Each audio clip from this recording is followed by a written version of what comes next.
E aí, tudo bom com você que está aqui de volta para mais uma aula de geografia? Gente, baseado na minha última aula de geografia, eu vi que ficou uma bosta. Eu falei, não, meus alunos não merecem isso, meus alunos merecem aula de qualidade. Voltei aqui para a estrutura normal que a gente está tendo, com slide, com uma câmera com uma boa definição, que vocês possam me ver bem bonitinho. Hoje o conteúdo nós vamos falar sobre a industrialização brasileira. Vamos falar como foi este processo de industrialização deste país. Vamos destacar dois grandes e importantes momentos do processo industrial brasileiro. Vamos falar sobre a Era Vargas e a Era Juscelino Kubitschek.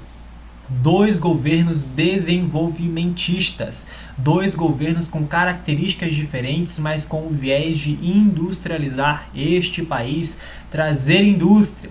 Vamos começar a aula de hoje, que é muito importante. Eu sou o professor Matheus Melo, você já me conhece aqui com essas aulas belíssimas com tudo. Estou um pouquinho destruído hoje, mas o que importa é que eu vou te levar conteúdo. Vamos lá! Bom, antes de mais nada, a gente precisa entender o que vem a ser industrialização, o que é esse processo de industrialização. Segundo o conceito que eu te trouxe aqui, a industrialização consiste em transformar um determinado espaço a partir da construção de indústrias e de empresas. Eu estou falando para você o seguinte, que o processo de industrialização de determinado espaço geográfico, de determinado espaço político de determinado país, está pautado em industrializar, colocar algum tipo de indústrias e empresas que consigam produzir mercadorias dentro daquele território, dentro daquele espaço, dentro daquela cidade, país ou região, enfim, o que seja.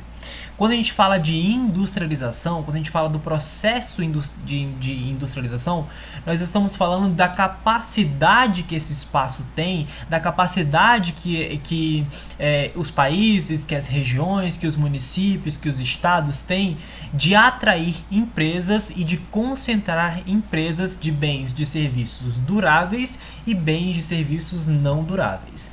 É importante a gente observar que o processo de industrialização ele tem alguns tipos eles têm algum tipo de impacto. Eles vão alterar as relações socioespaciais. Primeiro, eles vão acelerar o processo de urbanização e o êxodo rural. Lembra que na última aula a gente falou do processo de industrialização, que é quando as fábricas, quando as indústrias elas começam a ganhar mais porte, começam a ficar mais estruturadas, mas ainda assim elas precisam de mercado consumidor, de mercado de pessoas, de mão de obra qualificada que vão trabalhar dentro dessas indústrias, dentro dessas fábricas, mas ainda assim a população ela fica localizada principalmente no espaço rural. Exatamente, é basicamente o mesmo sentido aqui. A indústria, para ela se fazer valer, a indústria, para ela ser lucrativa, para que o capital continue sendo cada vez mais desenvolvido e trabalhado, existe a necessidade de retirar a concentração populacional do espaço rural e trazer para os espaços urbanos, visto que dentro dos espaços urbanos que existe a maior quantidade de indústrias, né? As maiores produtoras, as maiores responsáveis de produzir mercadoria. E essas mercadorias, obviamente, elas precisam ser vendidas, ou seja, a gente precisa de mercado consumidor. Professor, mas no campo também existe algum tipo de indústria, na agroindústria. Exato, no campo existe algum tipo de indústria, mas o campo é mais um trabalho tecnificado, é mais um trabalho de exploração, é mais um trabalho de retirada da matéria-prima, que é principalmente retirado por meio de máquinas, diferentemente das cidades, né? A gente tem na cidade algumas fábricas que são super tecnológicas, mas ainda assim, mais que isso, mais que ter mão de obra para produzir essas mercadorias, essas indústrias elas precisam, precisam vender os seus produtos, né? Vender os produtos que elas estão produzindo. Ou seja, a urbanização nesse sentido, a provocação do êxodo rural, dado o processo de industrialização, ele é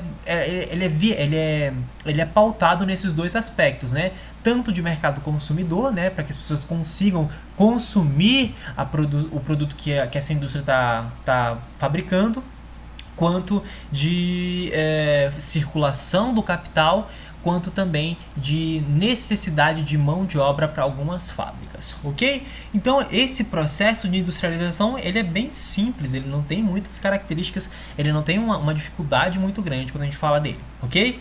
Adiante! Quando a gente fala de industrialização brasileira, a gente precisa observar alguns pontos que eles são muito interessantes, né? O Brasil ele vai ter um processo de industrialização que ele não é um processo de industrialização que começou há muito tempo. Não, o processo de industrialização do Brasil ele vai começar nos anos de 1930, com a era Vargas, inclusive. Vargas vai conseguir dada a situação econômica que o mundo vivia, Vargas vai conseguir pelo menos trazer indústria, pelo menos conseguir implantar alguns tipos de indústria de base aqui no Brasil, ok?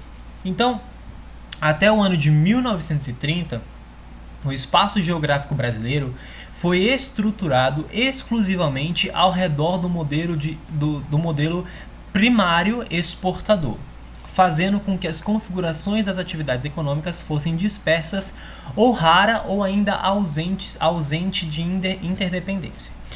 O que este carinha está falando aqui? Que antes de 1930, o Brasil era um país extremamente exportador. E o Brasil não tinha algum tipo de indústria para industrializar a matéria-prima que era extraída do espaço natural. Isso fez com que o Brasil exportasse muita matéria bruta, né? E aqui eu trouxe para vocês como a cana-de-açúcar, o algodão, a borracha, o café. O Brasil ele não conseguia industrializar, né? Não conseguia, por exemplo, ele retirava o grão de café do espaço natural, mas ele não conseguia industrializar, né? Este grão de café, triturar, ter mecanismos, ter técnicas que conseguisse colocar algum tipo de técnica para reproduzir aquele elemento natural. Então, até antes de 1930, o Brasil era extremamente agroexportador. Ele era um exportador primário, ou seja, era um país de exploração muito grande, retirava muito do espaço natural e basicamente toda a matéria retirada do espaço natural era mandada para outros mercados consumidores, principalmente os mercados industriais consumidores brasileiros, como os Estados Unidos. Aqui ele vai te trazer um outro dado também que você pode ter ficado confuso, que ele fala de rara ou ausente interdependência. Até 1930, ou antes de 1930, o Brasil ele tinha ilhas econômicas. Se na sua prova do Enem cair um conceito chamado arquipélagos econômicos, significa que a economia brasileira, o modo de extração da matéria-prima do Brasil, ele não era interligado. Por exemplo, no norte produzia-se um tipo de mercadoria, retirava esse tipo de matéria-prima natural e exportava. No nordeste produzia um outro tipo de mercadoria, né? Extraía outro tipo de matéria-prima, exportava. No sudeste a mesma coisa, no sul e no centro-oeste a mesma coisa.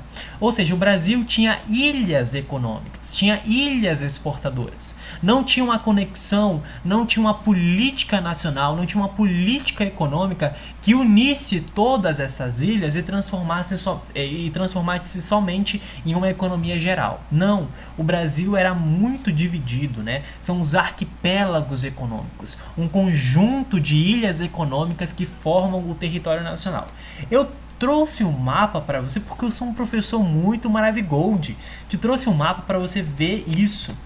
Observe o seguinte, nesse mapa aqui a gente tem algumas configurações sobre o que vem a ser o Brasil até antes de 1930. Aqui ele está falando no século XIX. Observe o seguinte, na região norte a gente tem um tipo de mercadoria.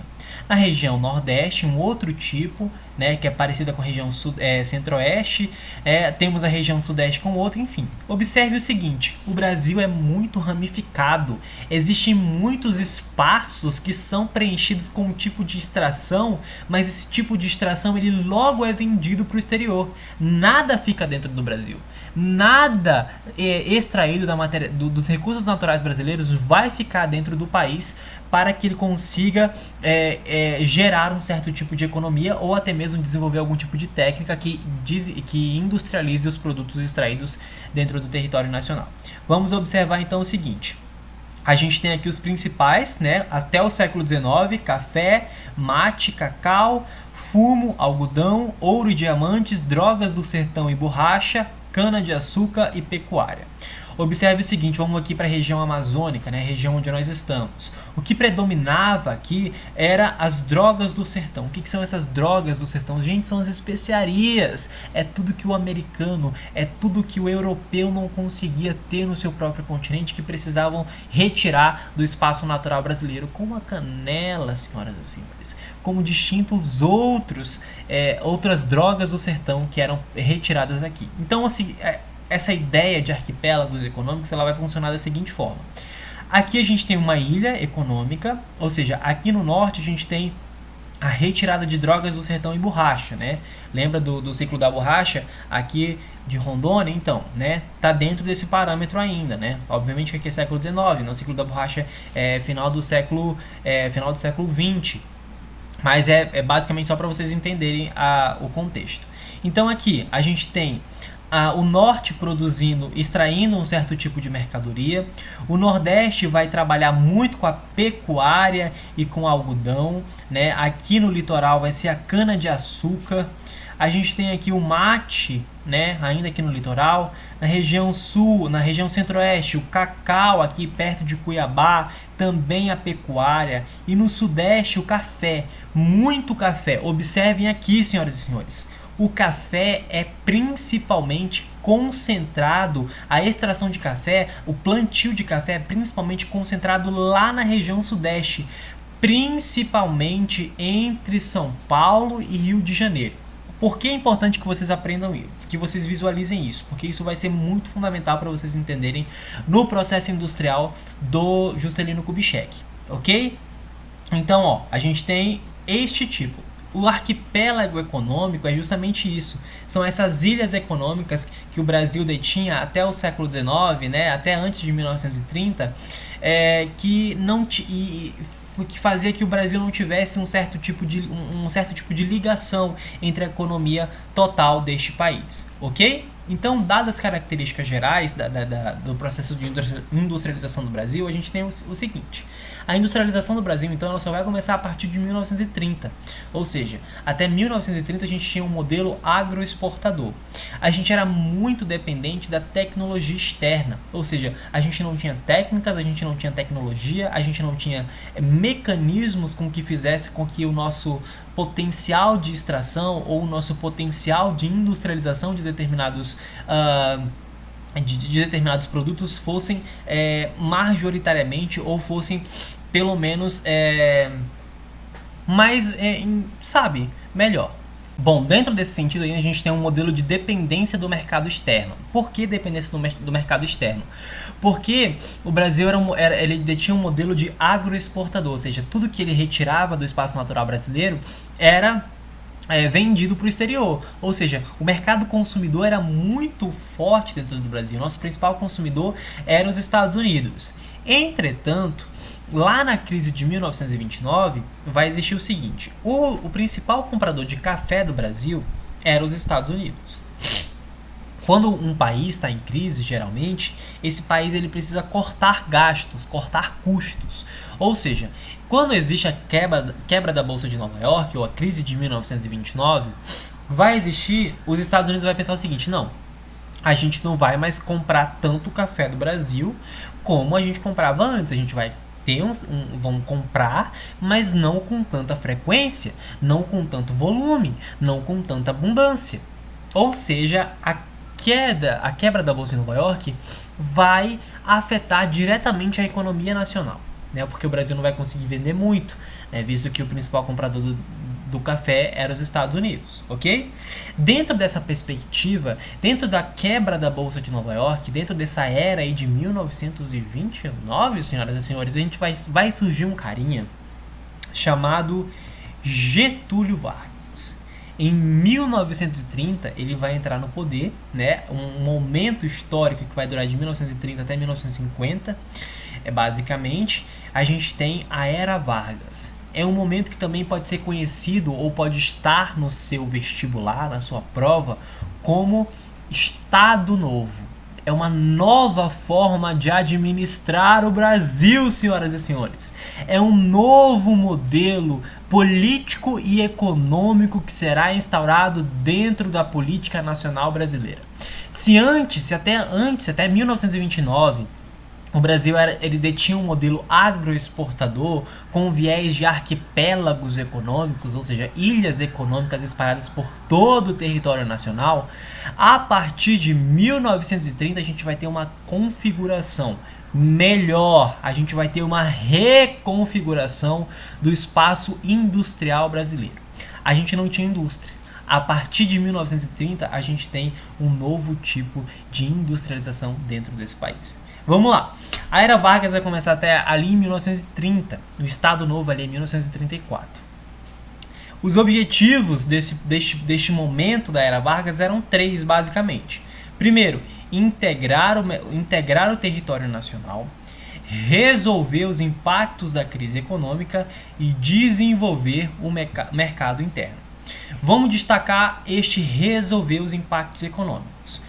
O Getúlio Vargas ele vai entrar no poder brasileiro, ele vai entrar na presidência brasileira dentro do cenário, dentro da perspectiva da quebra da Bolsa de Nova York, né? Dentro da crise econômica que o mundo estava vivenciando. Ou seja, a gente vai observar aqui que o Getúlio Vargas ele vai criar algum tipo de mecanismo, algum tipo de política que possa fortalecer o Estado.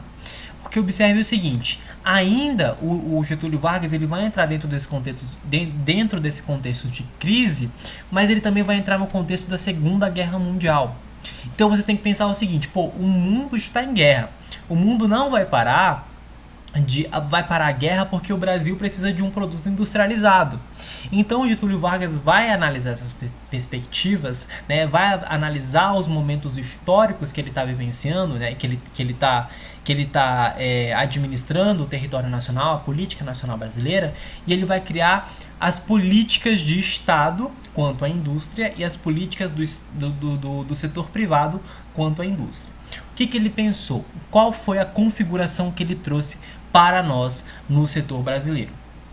O Estado ficaria com toda a indústria de base e o setor privado ficaria com a indústria de consumo. O que vai acontecer dentro desse quesito aqui? O que vai acontecer dentro desse cenário?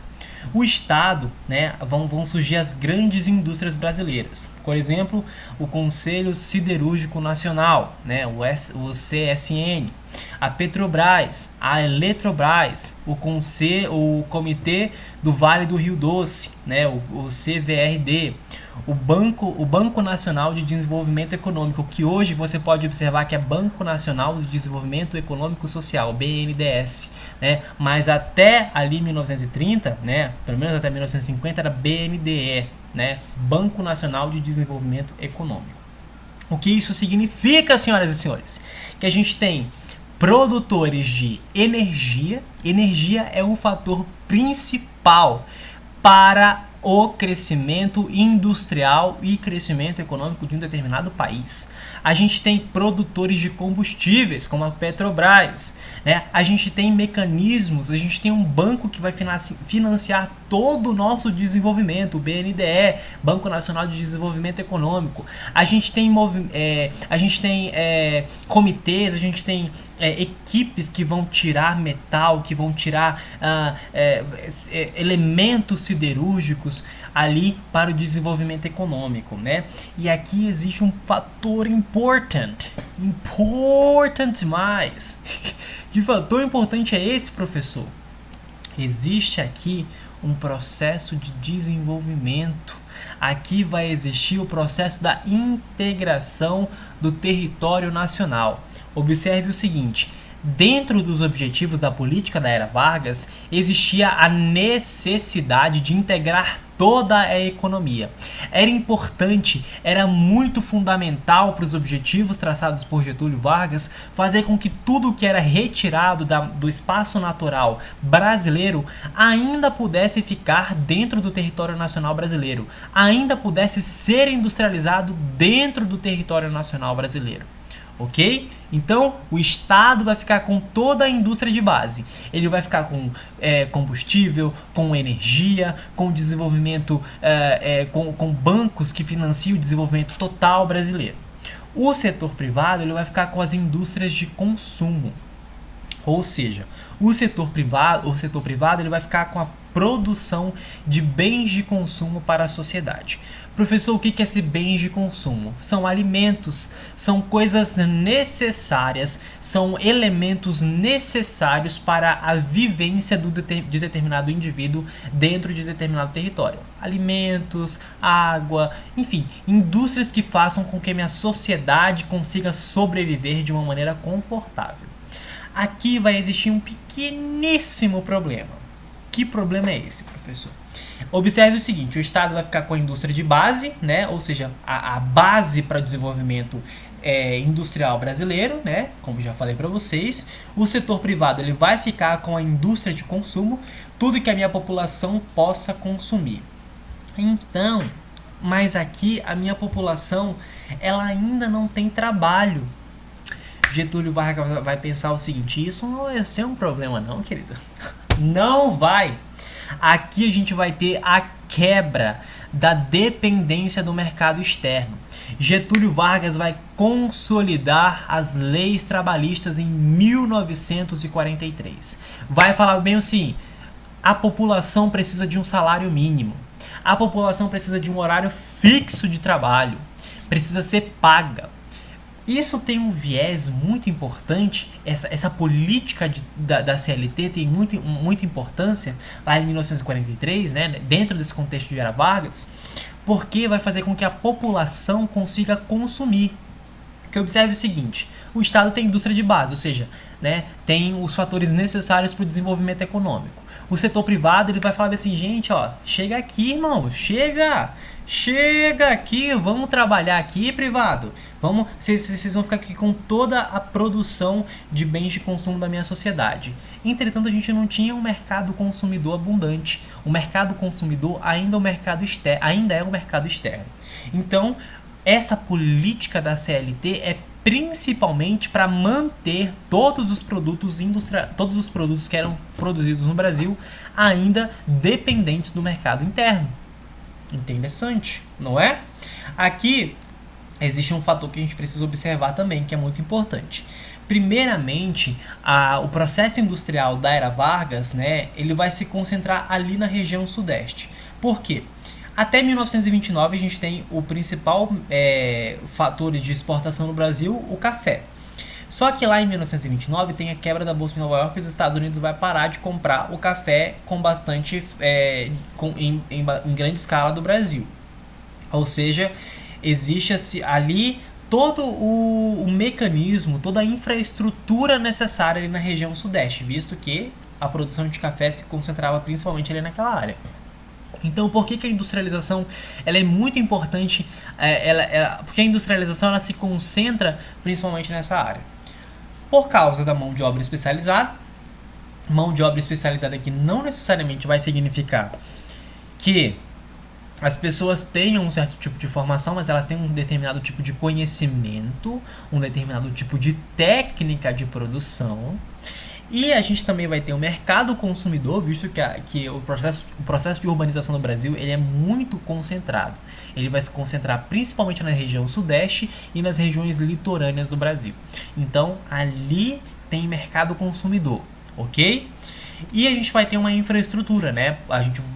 Vão ser reaproveitadas toda a infraestrutura do setor cafeeiro, né? Que entrou em crise e teve uma certa quebra do processo industrial, do processo de extração e venda do Brasil, ok?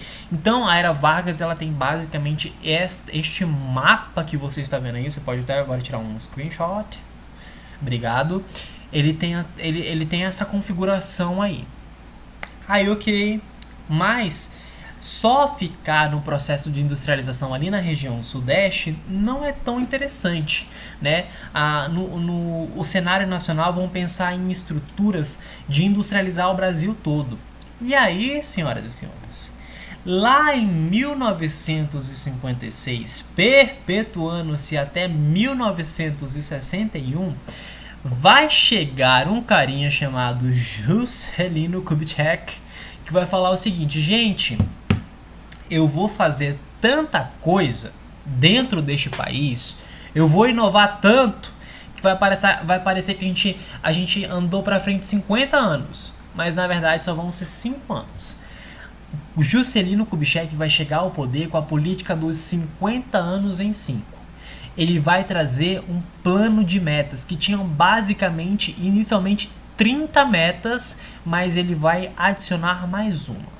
Essas 30 metas do Juscelino Kubitschek, eles vão ser direcionados para o desenvolvimento econômico e industrial brasileiro. Esta meta 1 que vocês estão vendo aí, esse 30 mais 1, significa que são 30 metas do Getúlio Vargas, mais uma meta. Que meta é essa? Criar um Distrito Federal. Retirar a capital do Brasil, do Rio de Janeiro, e colocá-la no centro do Brasil. Isto é fundamental para a política do Juscelino Kubitschek, porque colocar o Distrito Federal, a capital nacional brasileira, no meio do Centro-Oeste, né, no meio do Brasil, num lugar ainda que era visto como um lugar de extremos, visto que a gente não tinha estradas em abundância que ligassem a região norte, a região centro-oeste, a região sudeste e sul. Ou seja, colocar vai fortalecer a sua política de desenvolvimento industrial. Essas políticas, estes planos de metas, eles vão se focar em muitas coisas: educação, saneamento básico, segurança, saúde, coisas importantes, né? Entretanto, a gente tem que observar o seguinte: os investimentos em educação, saúde e coisas nesse sentido, eles são investimentos, mas eles são investimentos intelectuais. Em teoria, eles não geram um certo tipo de valor monetário para o Estado. Ou seja, é importante que o Juscelino Kubitschek invista nessas áreas, porque, né, é um desenvolvimento intelectual, é um desenvolvimento um desenvolvimento sanitário, de segurança social, e é fundamental que existam essas políticas. Entretanto, senhoras e senhores, a gente está aqui, o Juju está interessado aqui em trazer, sabe o que? Money para o Brasil. E ele então vai focar em 3 aspectos, 3 pilares, 3 momentos industriais: a indústria, a energia e o transporte. Brincadeira, gente. A indústria, a energia e o transporte. É importante aqui que a gente observe o seguinte: a indústria, ele vai fortificar as indústrias, vai chamar indústrias externas ao país, vão chamar as multinacionais vão chegar no país, vão se instalar no país, vão criar raízes aqui, vão criar indústrias de produção para o mercado consumidor e para exportação. Observe o seguinte: a energia é fundamental, sem energia não tem crescimento, né? Por isso que um dos planos do Partido dos Trabalhadores, quando estava no governo, era construir hidrelétricas. Quanto mais energia você tiver, quanto mais energia em abundância você tiver, isso vai gerar lucro, né? O Estado vai poder crescer, o Estado vai poder se expandir, o Estado vai poder atrair indústrias, o Estado vai se fortificar quanto o seu setor de base, quanto os seus aspectos de base que tem a necessidade de ter indústrias, de ter desenvolvimento industrial em determinada localidade. E o transporte aqui é interessante. Getúlio Vargas vai pavimentar todo o Brasil. Ele vai construir estradas, rodovias que liguem o norte do Brasil ao sudeste do Brasil. Lembre dessa política: integrar para não entregar. Isso significa o quê?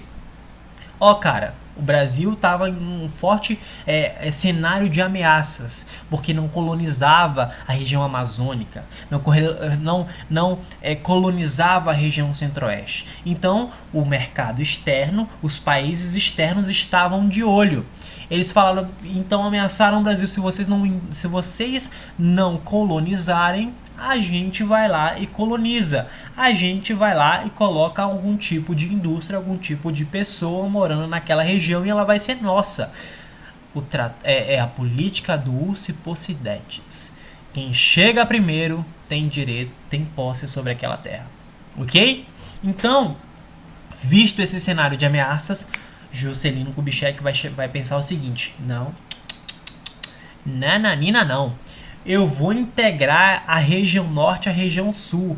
Eu vou construir a capital do Brasil no meio do centro-oeste para validar a política de transporte, para validar a política e o investimento de construção de rodovias. É fundamental ter a região, o Distrito Federal no centro do Brasil, porque ele vai dar confiança para todo o cenário nacional, ok?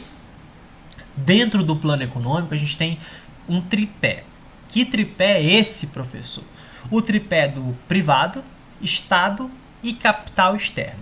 Observe o seguinte: Juscelino Kubitschek ele vai pensar em alguns aspectos importantes. Que aspectos são esses, professor? Diga-me para mim. O capital privado, a indústria privada, ela vai ficar com os bens não duráveis. Esses bens não duráveis são alimentos, né? São aqueles bens de consumo. O Estado vai oferecer toda a base industrial, energia, transporte, siderúrgicas, base de banco de desenvolvimento econômico, coisas nesse sentido. Aqui tem a inovação. O capital externo, Juscelino Kubitschek vai deixar o país todo estruturado de maneira a sua base estruturada, né, com energia, com transporte, com coisas nesse sentido, né, com espaço, com organização territorial, com organização urbana, com logística de planejamento urbano e planejamento político para atrair o capital externo. As multinacionais vão começar a chegar neste país, senhoras e senhores. E as multinacionais, elas vão ficar com os bens de serviços duráveis. Olha aqui. A principal política do Juscelino Kubitschek era o integrar para não entregar, ou seja, construir rodovias, né? E por que ele construiu rodovias? Porque construir rodovias é um setor muito barato. É mais barato você utilizar, você derrubar mata e passar asfalto do que você construir ferrovias. Ou seja, ele ligou todas as regiões do Brasil, a região sudeste, que era a região mais industrializada do país, com estradas porque era muito barato, né? O rodoviarismo é muito mais em conta do que o ferroviarismo, ok? Então, já que a gente está nessa política de construir rodovias, nada mais justo que o capital privado venha para cá com principalmente os automóveis, ou seja, fábricas da Ford se instalam aqui no Brasil, né? Com este intuito de industrializar o país, né, nesse quesito de indústria de bens duráveis, né? E aí existe essa política de integração. Basicamente é isso dentro do Juscelino Kubitschek. Bom, vamos revisar um pouquinho então, né? A gente já encerra a nossa aula por hoje, uma aula muito show, mas vamos encerrar. Bom, o Brasil ele tem um processo de industrialização tardia e ele é principalmente concentrado dentro ali na região sudeste, né? O Brasil ele começa a partir de 1930 porque existe a quebra da Bolsa de Nova York, uma crise de 1929 que afeta todo o mercado cafeeiro. O mercado cafeeiro vai entrar em crise, a gente vai ter políticas, né, na era Vargas que vão tentar integrar todo o território nacional, fazendo com que exista a desestruturação do arquipélago econômico, ou seja, o Brasil até antes de 1929 existiam ilhas econômicas, né? Cada região produzia um certo tipo de extraía um certo tipo de mercadoria e exportava, nada ficava dentro do Brasil. Então, dentro da política do Getúlio Vargas existe essa necessidade de integração econômica, né? A principal política do Juscelino Kubitschek vai ser a política de integração física, né, e indústrias de base, né, para atrair as multinacionais para o nosso país, fazendo com que a indústria seja cada vez mais potente aqui. Ok? Bom, essa é a nossa aula de hoje. Qualquer dúvida, procure sempre os seus monitores, que a gente ainda tem aqui monitores, tá, gente? Estudem, a gente está na reta final já. Até a próxima aula.